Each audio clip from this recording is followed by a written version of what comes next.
Hi there, my name's Emma Brockwell and I'm a pelvic health physiotherapist. I treat women of any age with any pelvic health concern.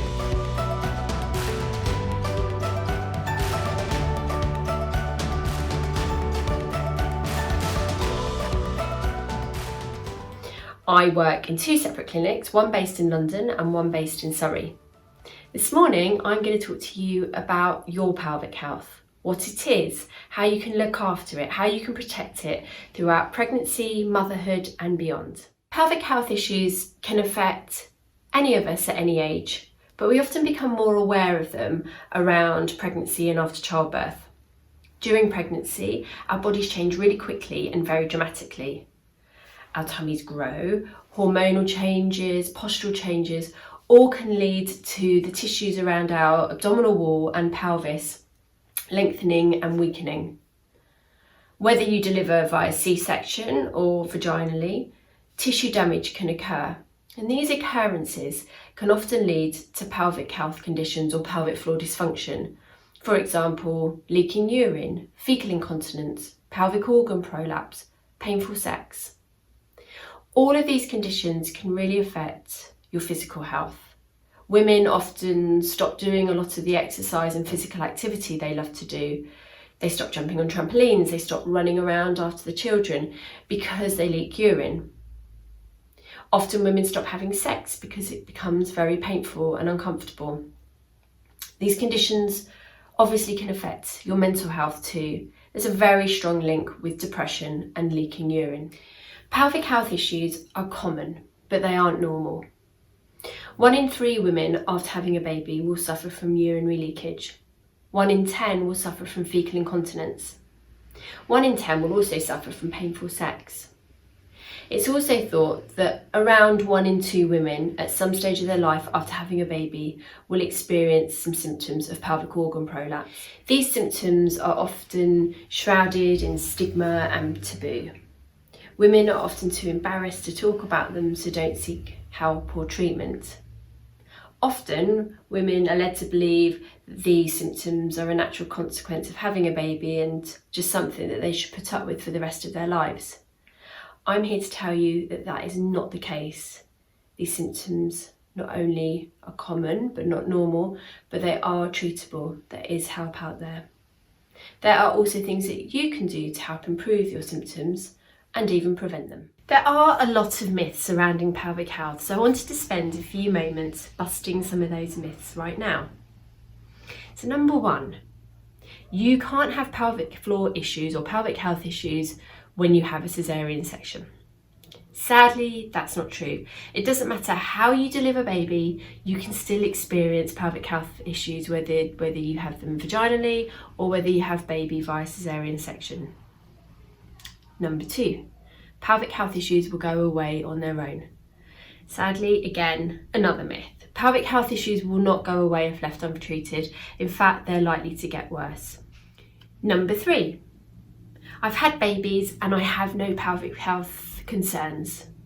That's great, and I'm delighted that that's the case. However, you can develop pelvic health issues later in life, especially around the menopausal years when our hormones change. So once you've had baby, and even before, it is so worth following some of the tips that I'll discuss in just a moment, particularly around doing pelvic floor exercises. These are worth doing simply for preventative measures so that you don't develop pelvic health issues as you get older. Number 4, you should never carry out any high impact exercise or weightlifting again if you suffer from any pelvic health issues.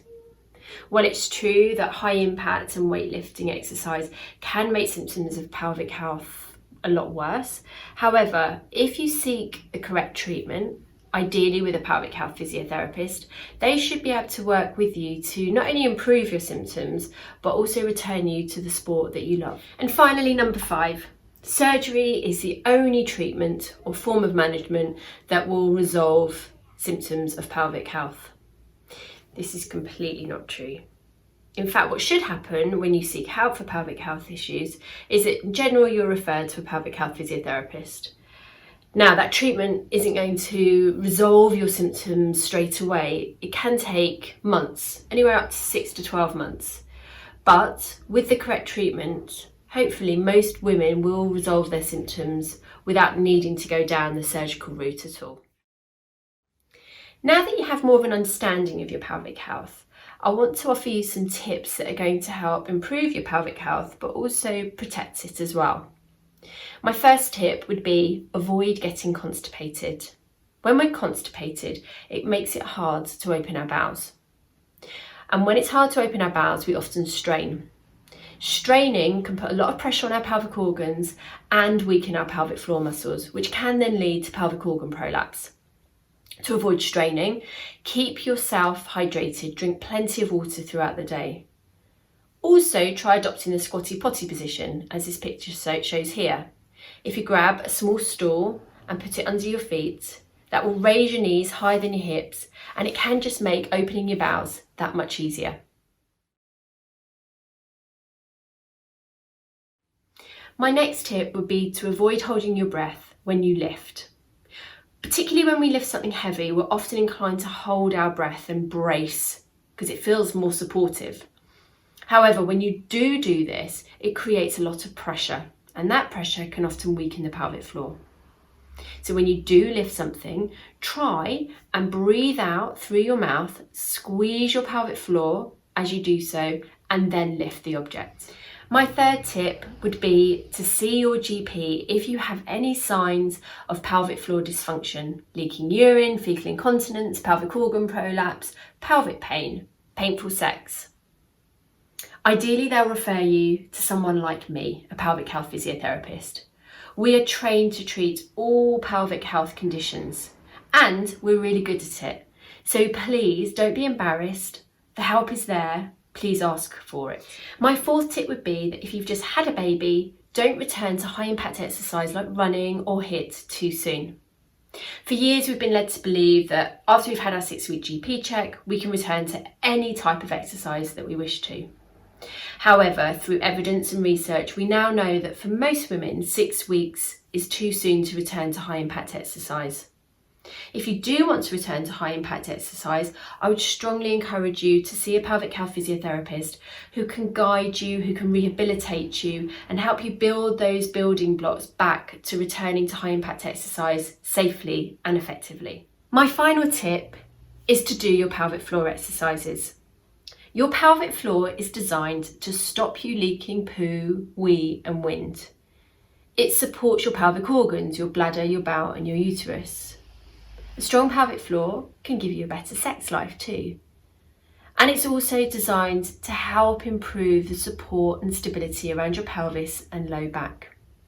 So by doing your pelvic floor exercises, you're not only likely to protect those functions, but also improve those functions if you are suffering from any form of pelvic floor dysfunction. So how do you do your pelvic floor exercises? First of all, the best thing about pelvic floor exercises is you can do them anywhere, anytime.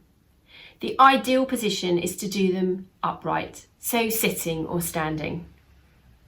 It's never too late to start your pelvic floor exercises and see the benefits. But remember, like any muscle, they do take a while to get strong and therefore for you to see the benefits.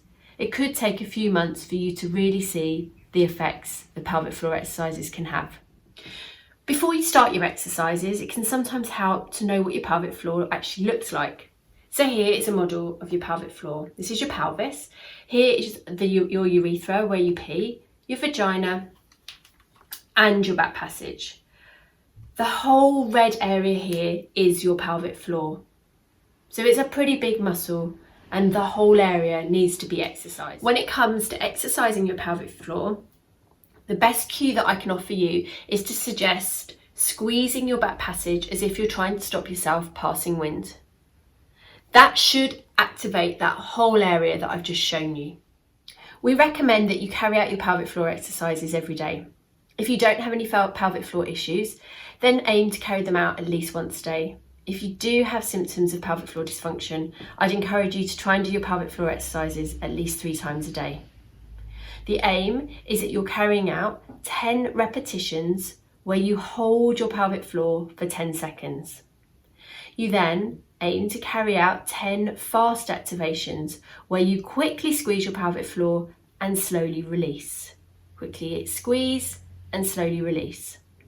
So we're going to do some pelvic floor exercises together now. The pelvic floor is like any other muscle. It has to contract and it has to relax. And it's important to think about that when you're carrying out your pelvic floor exercises. You need to concentrate as much on the contraction as you do on the relaxation.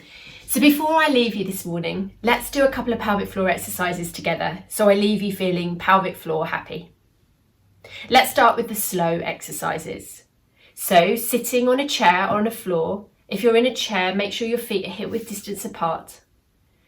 Squeeze your back passage as if you're trying to stop yourself passing wind and hold for a count of 1, 2, 3, 4, 5, 6, 7, 8, 9, 10. Now let it go and relax. Relax everything around your pelvis, including your bottom and your tummy muscles.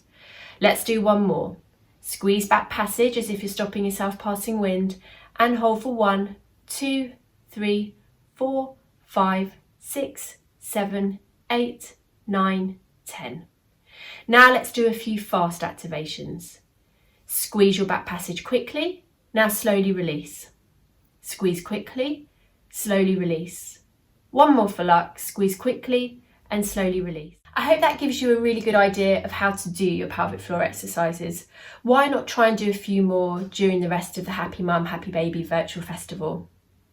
Thank you so much for listening to me today, and if you have any questions, do feel free to message me on my Instagram handle @PhysioMumUK.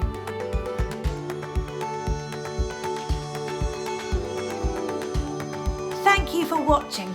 There are loads more exclusive videos from Happy Mum, Happy Baby, the virtual meetup for you to enjoy.